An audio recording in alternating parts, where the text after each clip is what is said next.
Ako po si Kabornok. Alamin natin. Kaya bago muna natin simulan ang ating episode ngayon, iniimbitahan kita na isubscribe itong ating bagong YouTube channel, Factbusters PH, dahil yung lumang channel natin ay nahack po mga kapatid. Kawawa naman tayo, no?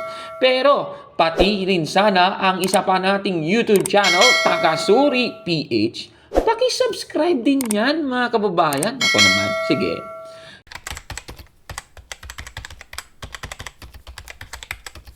Magandang araw mga kapatid.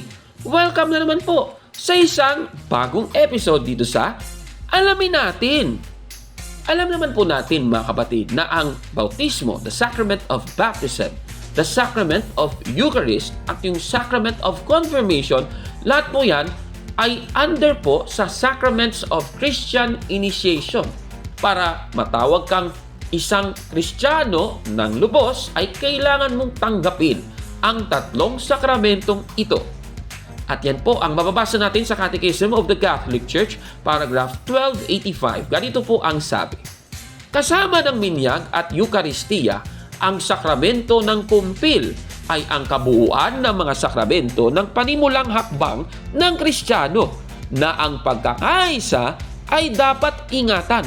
And in line with that, ay sasagutin natin ang tanong ni kapatid na Jetro Caballes. Magandang araw po. Ako po ay isa sa mga masugid na tagapagsubaybay sa inyong programa. May tanong po ako. Ano po ang sakramento ng kumpil at bakit mahalaga ito sa isang binyagang Katoliko? Marami kasi pong nagsasabi sa ibang pananampalataya na wala po sa Biblia ang sakramentong iyan. Kaya nalilito po ako tungkol dito. Sana masagot at maipaliwanag po ng maayos ang aking tanong. Salamat and keep up the good work po. God bless po. Maraming salamat kay kapatid na Jetro Caballes sa iyong napakagandang katanungan. Kaya, alamin natin kung ano ba ang sakramento ng kumpil at bakit mahalaga ang sakramento ng kumpil sa isang binyagang Katoliko. Sige, sasagutin muna natin yung unang tanong. Ano ba ang sakramento ng kumpil? Para masagot natin ng mas maayos, babasahin na lang natin yung aklat, My Catholic Faith ni Most Reverend Louis Laravuair Moro. Sa page 274, ganito po ang ating mababasa.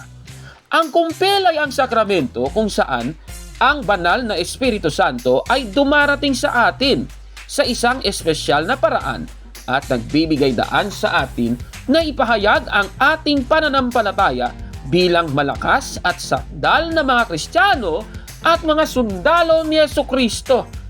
Yan po ang ating nabasa at napakaliwanag po ng explanation. Ito pala yung sakramento kung saan dadating po sa atin sa isang espesyal na paraan ang banal na Espiritu Santo at ipinangako yan ni Kristo sa Juan 14:26 na darating ang banal na Espiritu Santo. Mga kapatid, ganito naman po ang sabi. Ngunit ang patnubay, ang Espiritu Santo na isusugo ng Ama sa pangalan ko, ang siyang magtuturo sa inyo ng lahat ng bagay at magpaalaala ng lahat ng sinabi ko sa inyo. Yan po ang ating nabasa, mga kapatid. At syempre, yung ipinangakong yan ng ating Panginoong Jesucristo ay nangyari po sa araw ng Pentecostes. Sa Gawa 2:3-4, ganito po ang ating mababasa. May nakita silang parang mga dilang apoy na dumapo sa bawat isa sa kanila at silang lahat ay napuspos ng Espiritu Santo at nagsimulang magsalita ng iba't ibang wika ayon sa ipinagkaloob sa kanila ng Espiritu. Ibig sabihin, ang pangakong ito ng ating Panginoong Jesucristo, yung pagpapadala ng banal na Espiritu Santo, ay naka-entail po sa tinatawag nating Sacrament of Confirmation at dati yung tawag sa confirmation or Sacrament of Confirmation ay ang Sacrament of the Laying of the Hands. Ayan, napakaliwanag. At galing nga sa old name nito na Laying of the Hands, meron pong nagaganap na pagpapatong ng mga kamay. At biblical po yan. Ganito po ang ating mababasa sa Gawa 19:6. Ganito po ang sinasabi. Nang ipatong ni Pablo ang kanyang kamay sa kanila, bumaba sa kanila ang Espiritu Santo at sila'y nagsalita ng iba't ibang wika at nagpahayag ng mensahe mula sa Diyos. Napakaliwanag po. Nung ipinatong ni Apostol Pablo ang kamay niya, mga kapatid, bumaba daw ang Espiritu Santo. Yan po ang sakramento ng kumpil, mga kababayan. Baka sabihin naman ng iba, sa bautismo, nagpapadala na ng Espiritu Santo. Tandaan po natin sa Biblia, magkaiba po ang bautismo at ang kumpil. At yan po ay ang ating mapapatunayan sa Gawa 8:14 hanggang 17. Ganito po ang sabi. Nang mabalitaan ng mga apostol sa Jerusalem na tinanggap ng mga Samaritano ang salita ng Diyos, isinugo nila roon sila Pedro at Juan. Pagdating doon, ipinanalangin ng 2 apostol ang mga Samaritano upang sila'y tumanggap din ng Espiritu Santo, sapagkat hindi pa ito bumababa sa kanino man sa kanila. Sila'y nabautismuhan pa lamang sa pangalan ng Panginoong Hesus. Ipinatong nina Pedro at Juan ang kanilang kamay sa mga Samaritano at tumanggap ang mga ito ng Espiritu Santo. Napakaliwanag. Ito palang mga Samaritano natanggap na nila ang bautismo sa pangalan ni Kristo, pero kahit na nabautismuhan na sila, hindi pa pala sila nakatanggap ng banal na Espiritu Santo, mga kababayan.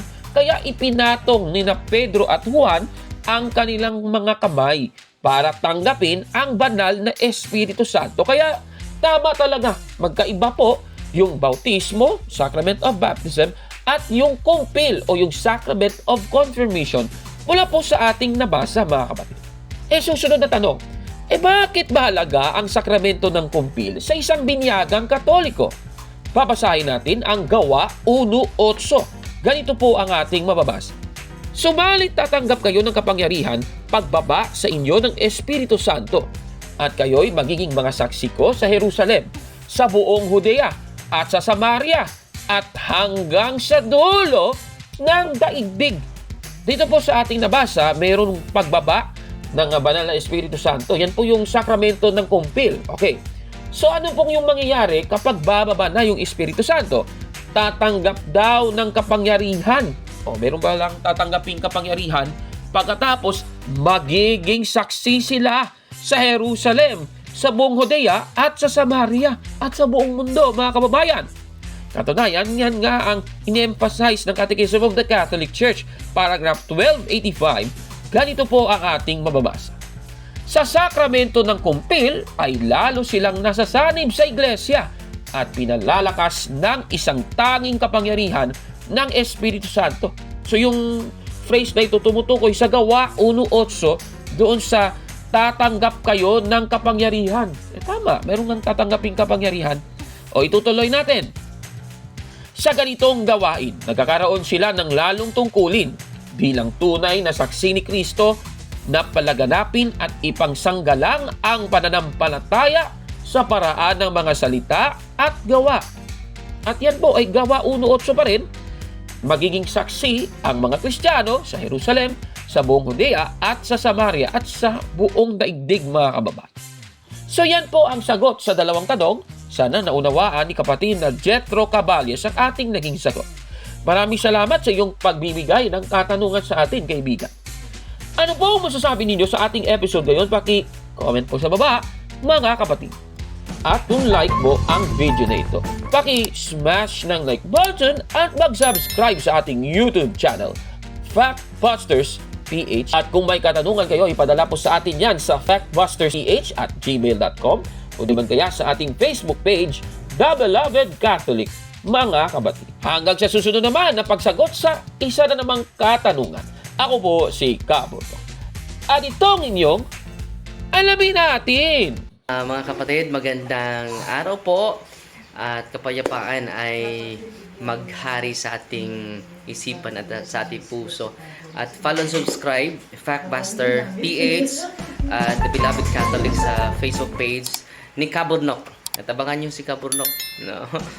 Dahil marami siyang i-reveal na mga maling aral at matutuhanan natin ang katotohanan. Dahil ang katotohanan ay magbigay sa atin ng tunay na kalayaan. God bless!